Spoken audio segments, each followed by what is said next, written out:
All right, hello everyone, and welcome to my channel.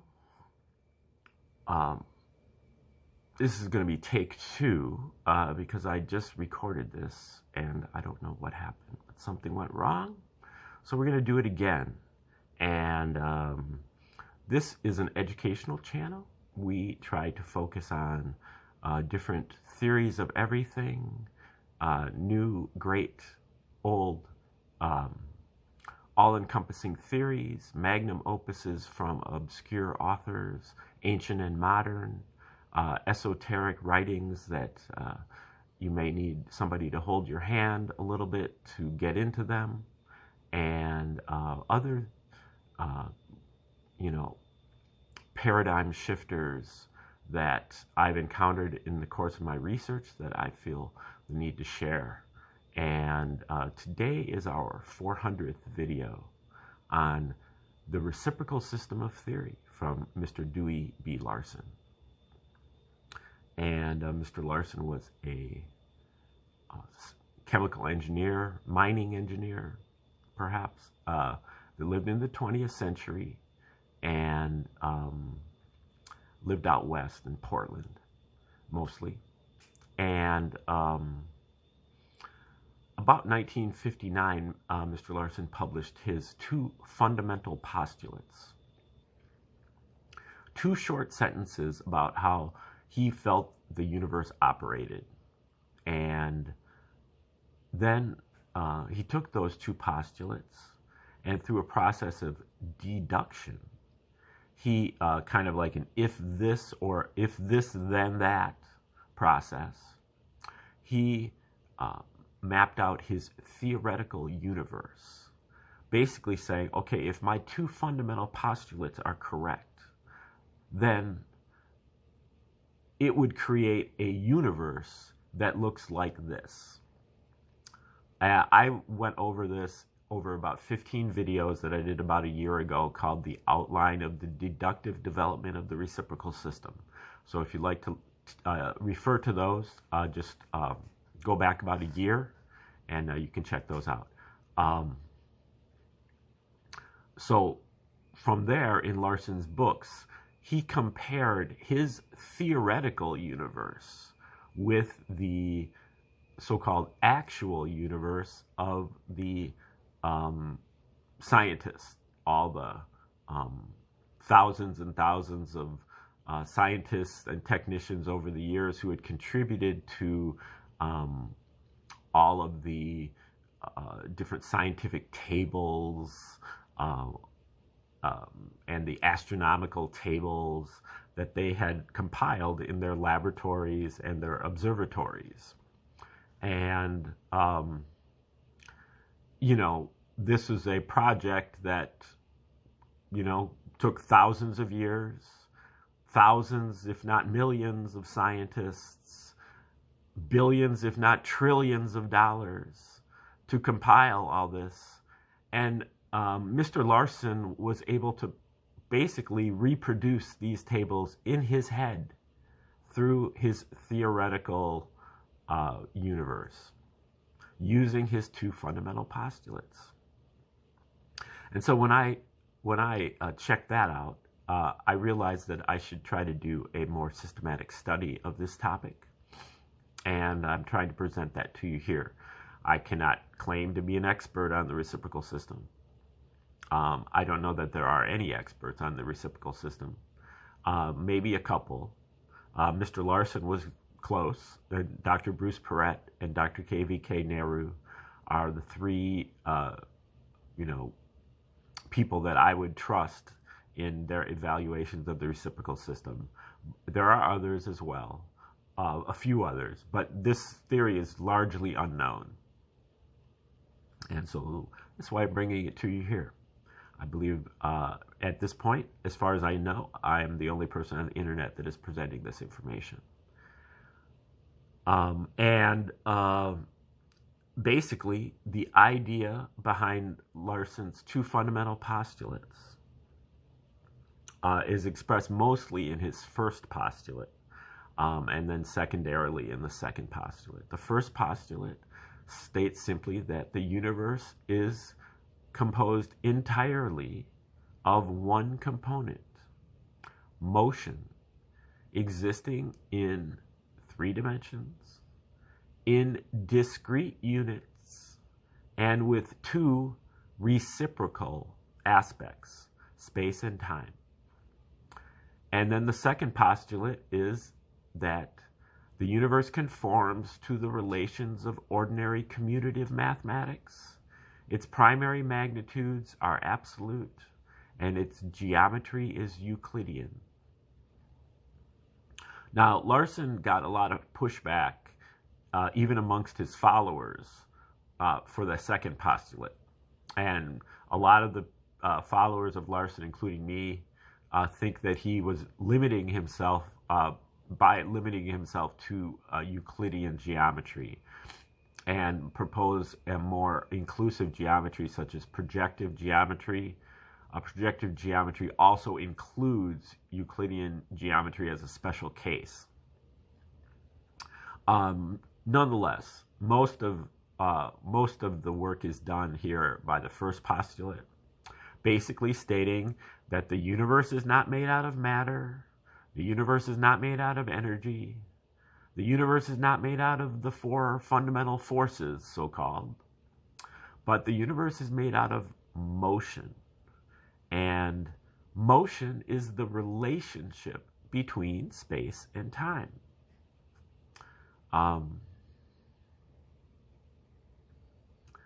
Space and time are thereby reciprocals of each other, meaning A, that space and time are identical, except that they are in different order, and that space and time do not exist in and of themselves. They only exist together in motion. And when Larson refers to motion, he's primarily referring to what he calls a scalar motion. A scalar motion is a motion that has a magnitude, but it has no specific direction. The model that you would use to envision this is a balloon with dots on it. If you take the balloon and you blow it up, all of the dots are moving away from each other, but they're not moving in any specific direction. That is a scalar motion, a motion without a direction, or without a specific direction. Each dot is moving away from each other dot, and even the spaces between the dots are moving away from each other space on the surface of that balloon. All points on the balloon are moving away from all other points. And Larson refers to that like space is always getting farther and farther and farther apart. With time, it's that time is always getting later and later and later and later, like a clock. Larson refers to this as clock time and clock space. And then he also has the 3-dimensionality. This is what we observe in space with XYZ coordinates or volume. We can see 3 dimensions of space, up, sideways, and depth. So that is XYZ coordinates. But since space and time are reciprocals, that means that time also has 3 dimensions and is coordinate in a stationary time frame. And so Larson refers to that as coordinate space and coordinate time. And then time and space are both in discrete units. You have to have a full unit of space before you have space. You have to have a full unit of time before you have time. And if you have 1 unit of space in 1 unit of time, you have what Larson calls unit speed. Space over time is speed. And 1 unit of space in 1 unit of time is unit speed, which is also known as the speed of light. So this is the neutral speed of the universe. If you have a universe of nothingness, you still have motion outward at the speed of light in all directions. That is what Larson calls the progression of the natural reference system. And that exists before you have anything else in the universe. In order to accept the reciprocal system, you have to be able to accept motion without anything moving. Okay, now what we're going to get into today is a paper that Larson gave way back in 1968. And it is called Around Unexpected Corners, Autobiographical Info on the Beginning of the Reciprocal System. And I think this is a powerful paper that Larson talks about his own experiences with the reciprocal system, but also maps out a path for any of us who are, kind of amateur scientists.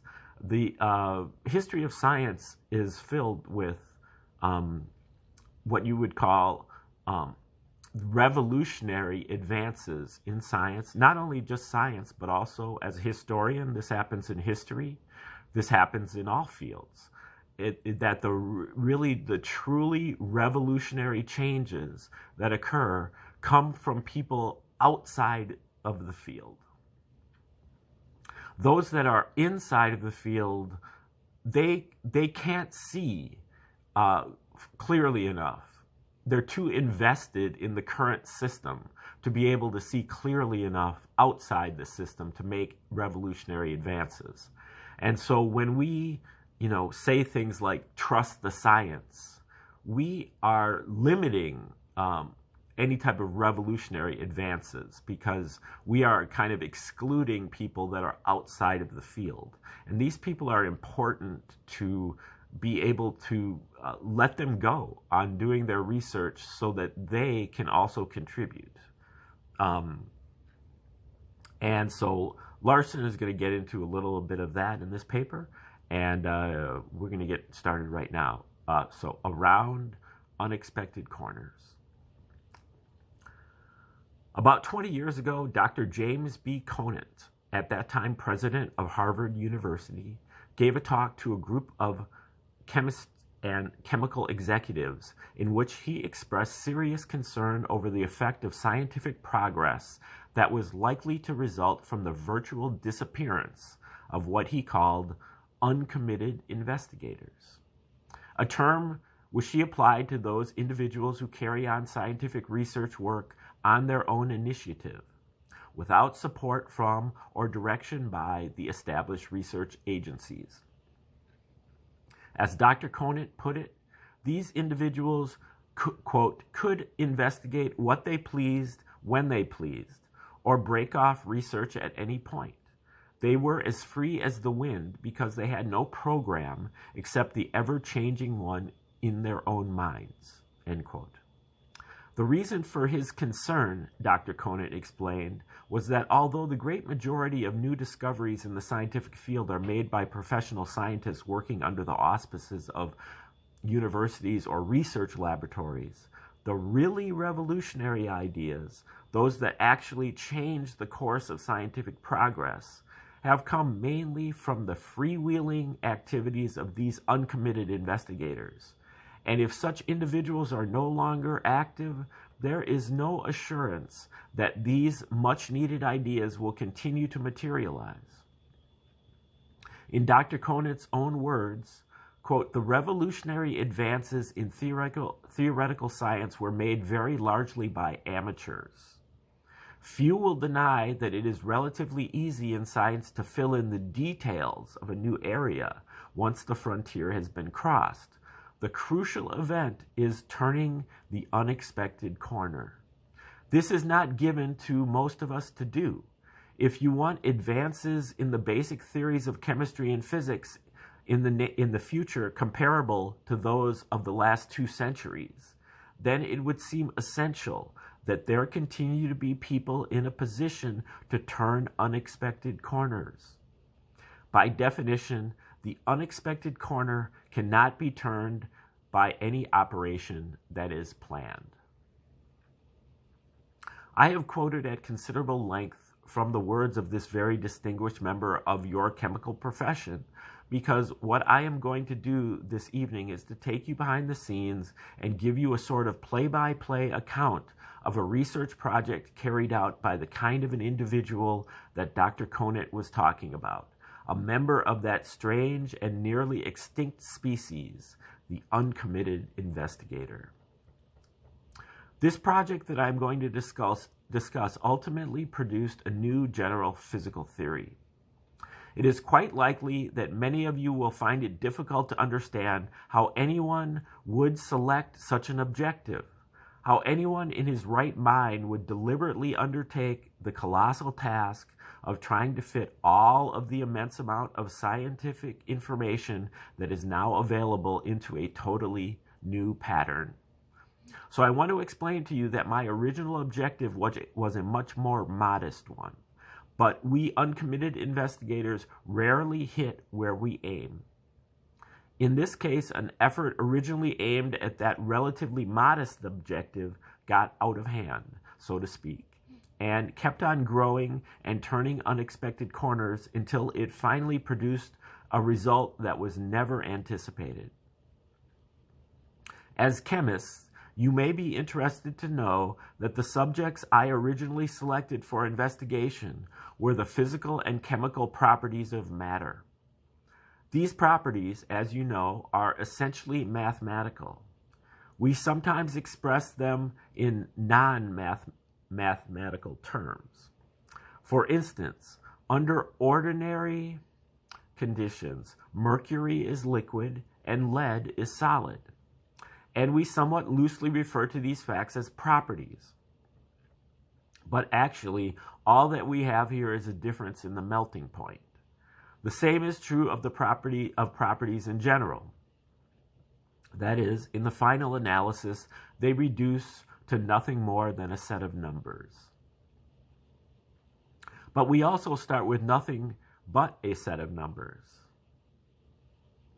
So far as we know, the only basic difference between mercury and lead is that mercury is number 80 in the atomic series and lead is number 82. It logically follows, therefore, that if we can find the right method of approach, we should be able to establish a relation between these two sets of numbers. That is, we should be able to construct a set of mathematical expressions which we can enter with the number 80 and come out with the melting point and other properties of mercury, and we can enter with the number 82 and come out with the properties of lead. What I understood to do was to see if I could find the key that would enable formulating this set of relationships.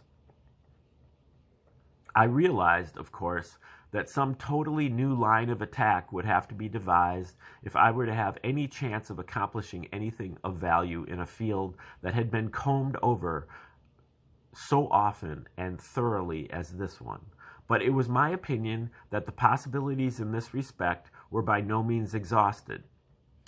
In fact, it seemed to me that there was one whole category of possibilities that had scarcely been touched. Those possibilities that are generally regarded as being too far-fetched to justify spending any time examining them. In my home, I am frequently approached by a member of the family reporting the loss of some article, along with the assertion that a careful search has been made everywhere that it could possibly be. My response in these cases is that if this is true, we must then begin to look in places where it cannot possibly be. And this is where we almost invariably find the missing article. What I proposed to do was to apply this same policy to the problem at hand, to concentrate my attention on the exploration of these ideas which have heretofore been summarily dismissed as not worthy of consideration. As I saw the situation, the desirability of this kind of an attack was particularly indicated by the strong resistance which the problem had offered to previous investigators. Experience has shown that long continued inability to solve a basic problem nearly always indicates that some element entering into the problem is not what it appears to be. Some one of the actors is wearing a mask, and we don't know which one it is. Somewhere along the line, that which is true is being made to appear false, because that which is false is accepted as truth. On the strength of these considerations, I spent several years examining the consequences of ideas which at first glance seemed absurd. After long and careful consideration, that is just exactly what most of them turned out to be. They were absurd. I have no intention of ever revealing what ideas I investigated, because while I have a rather thick skin, it is not totally impenetrable, and some of the aspersions that would be cast on the intelligence, if not on the sanity, of anyone who would waste his time investigating such subjects would undoubtedly get through my armor plate. I am quite certain that a common reaction to item X, let us say, would go something like this. Quote, how could anyone be so stupid as to think that there might be anything of value in that idea? But what this typical critic would fail to see is that my whole project was based on the premise that no one can tell in advance what is absurd and what is not absurd. Before the study was made, item Y and item Z looked every bit as absurd as item X. But Y and Z turned out to be diamonds in the rough. There were a number of such diamonds among many worthless stones, and eventually some promising new lines of inquiry were opened up. Work along these lines ultimately produced a number of very interesting results of a mathematical nature. According to the most influential school of modern scientific thought, this is where I should have stopped, because these eminent scientists assert when we know that much, that is, when we can express our knowledge mathematically, we know all there is to know about a subject. The application of this currently fashionable viewpoint to the gravitational situation is expressed by this statement that I have taken from a current textbook. Quote, why does a stone that is released from the hand fall to the ground? The answer is that there is a force of attraction between earth and stone for which Newton's law of gravitation holds.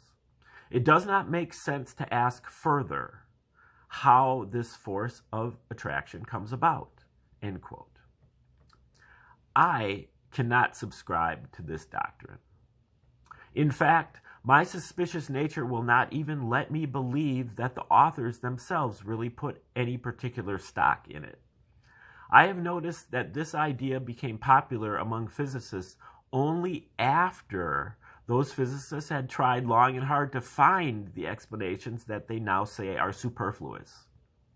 As I mentioned in one of my publications, their present attitude reminds me of a bit of Chinese philosophy, which asserts that if one cannot get what one wants, he can arrive at exactly the same end by persuading himself to want what he can get. But I am afraid that I am not a very faithful disciple of Confucius.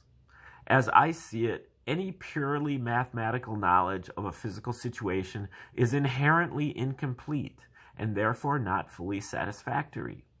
Even at the risk of being considered stubborn and unreasonable, I want some names that can be attached to the numbers.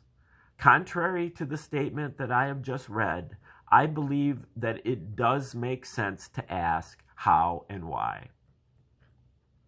So, whenever I established a mathematical relation, I immediately began looking for an explanation that would account for it. One of the most intriguing of these expressions was a relation between the atomic number, or numbers, and the interatomic distance in the solid state.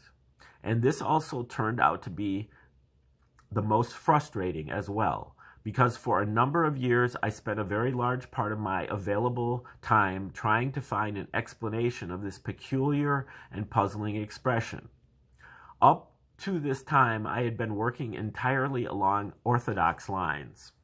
I was examining some very strange ideas, to be sure, but that examination was being carried out within the framework of accepted scientific thought. Here is where I left the reservation. After this long period of frustration in trying to find an orthodox explanation of the mathematical relation that I was studying, it finally occurred to me that a very simple explanation would be forthcoming if I made a highly unorthodox assumption about the relation of space to time. The assumption that there is a general reciprocal relation between these two entities. My immediate reaction to this thought was the normal one. The same reaction that almost everyone has when he first encounters the idea, a sort of intuitive feeling that the concept of the reciprocal of space is utterly ridiculous, that we might equally well speak of the reciprocal of a cocker spaniel or the reciprocal of a load of hay. But I could not permit myself to accept this initial emotional judgment. I had to say to myself, see here, this is just exactly what you have set out to do, to examine those thoughts that seem like nonsense and to see if you can't find something of value in them. So I began to take a critical look at the reciprocal concept, and as soon as I did so, it was immediately apparent that this idea was not so absurd after all, since there definitely is a reciprocal relation between space and time in the only physical phenomenon in which we can recognize a direct association between the two, the phenomenon of motion.